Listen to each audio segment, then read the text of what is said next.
All right, ready?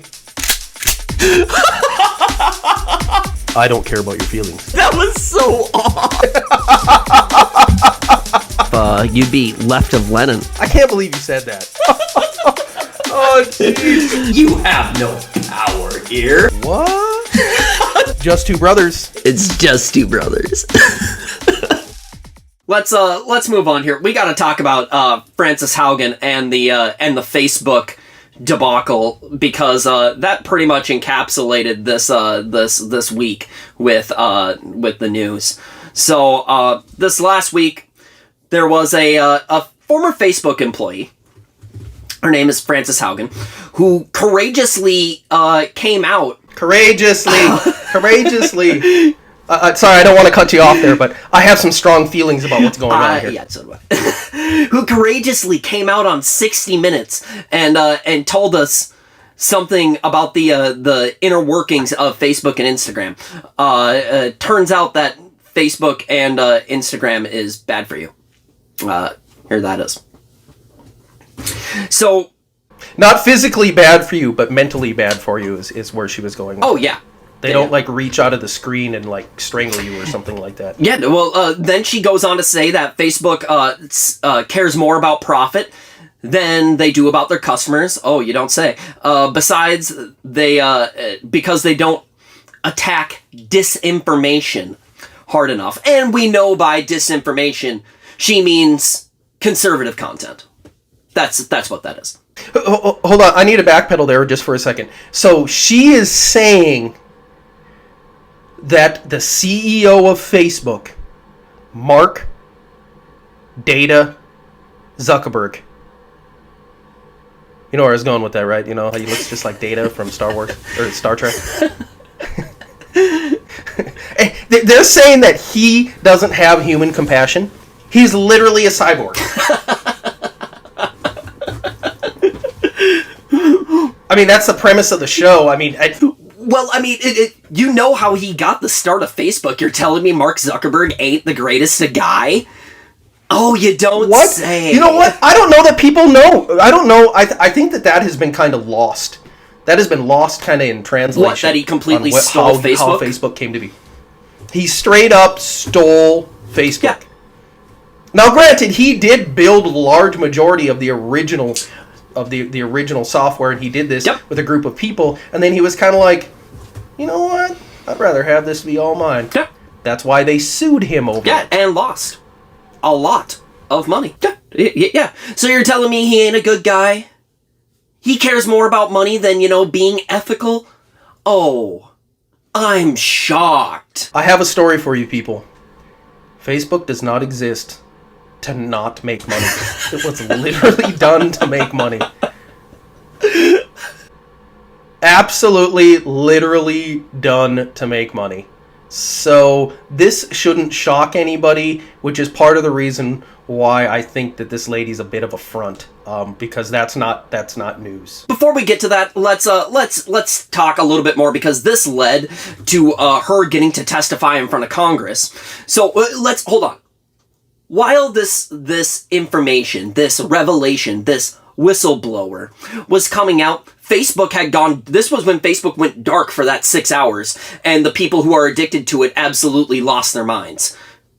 So Facebook, Instagram went dark for 6 hours, all of this came out, and then this led to Haugen testifying the same thing in front of Congress, and she went on to recommend that she should be the head of a new federal agency that regulates social media. That's a hell of a suggestion.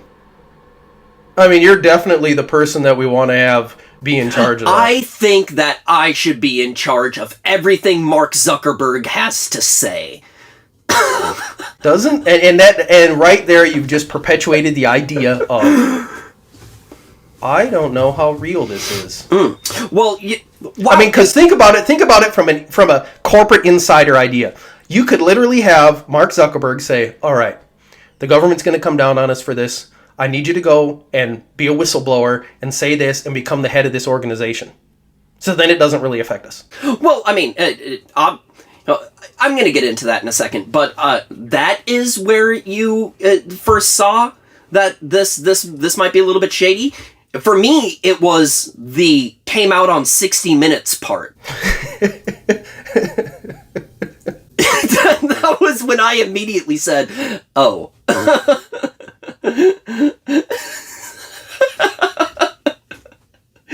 Remember that hit piece that they ran on DeSantis that was completely false? They are not above just straight up lying. No, they are absolutely not above straight up lying. Is she still employed at Facebook? No, I don't believe she is. As far as I know, she isn't. Not on paper.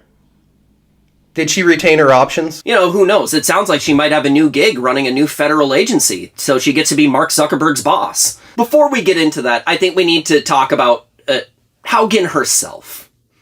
Because who is she? And what were, a lot of people might initially look at this and say, oh, Facebook whistleblower, finally, we're talking about how they're completely locking down on conservatives, violating their own rules, and we're going to finally get some anti-censorship coming here. No, the exact opposite is happening right now. She wants more censorship. She wants Facebook to target disinformation, meaning anything that conservatives say, or anything she doesn't like, or anything that contradicts the corporate media narrative. She wants that taken out. Even harder than it is now. That's what she's asking for. So do not believe it. This is a Trojan horse. It's a trap. It's a trap. That is what is happening right now. Okay?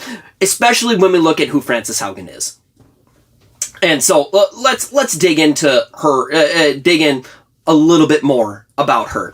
If we do any type of searching, we quickly find that she is a far left activist who's been in social media for over 10 years. She's worked for Facebook, for Google, for Pinterest. And here are some of the things we find. At Pinterest, she was driving for a recent change to give users the options to filter searches by specific skin tones. That seems right. Oh yeah, definitely. It seems like, right, with CRT and the whole thing. I mean, that's what people want. Yeah, well, I mean, the CRT in and of itself is racist, and if you buy into that, well, I'm sorry, you've been duped. She's not racist. She's just like her Margaret Sanger. She's just doing this for the betterment of everybody. Yeah. Well, the betterment of everybody. Yep, sure. In 2015, she complained that Google wasn't inclusive enough to women, saying that, I didn't realize the way I had been a woman, worn down for being a woman in tech. And the last team I was on at Google, I had a transsexual engineering director, and as a result, we had more transsexual women than cis women on our team, which also says something about the number of women in tech. They were all weightlifters. I mean, none of that really has any correlation to something in reality, which most words do. But I'm sorry. CrossFitters.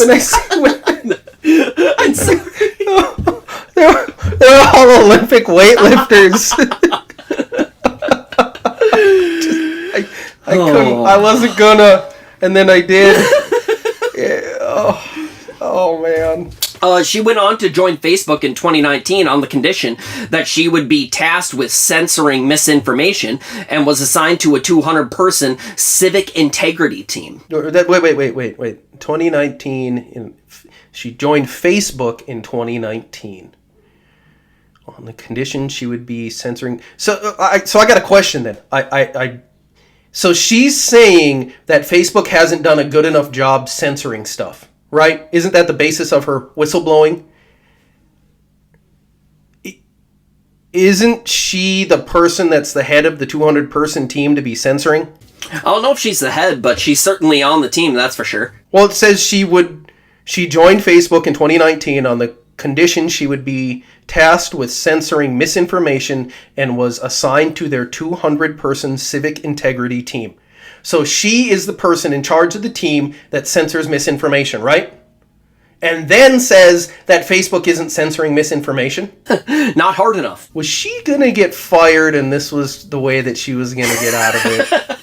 I think she was going to get fired, and she said, oh, I better do something here. I'm going to lose my job. And then was like, I know, I'll be a whistleblower. So then she asked Mark Zuckerberg if she could be a whistleblower. He said, all right, but only if you can become the head of this government regulation board. And they're like, oh, it's a deal. Here's a bunch of stock. I don't know. Maybe I'm going too deep into the conspiracy, but that's what I think happened.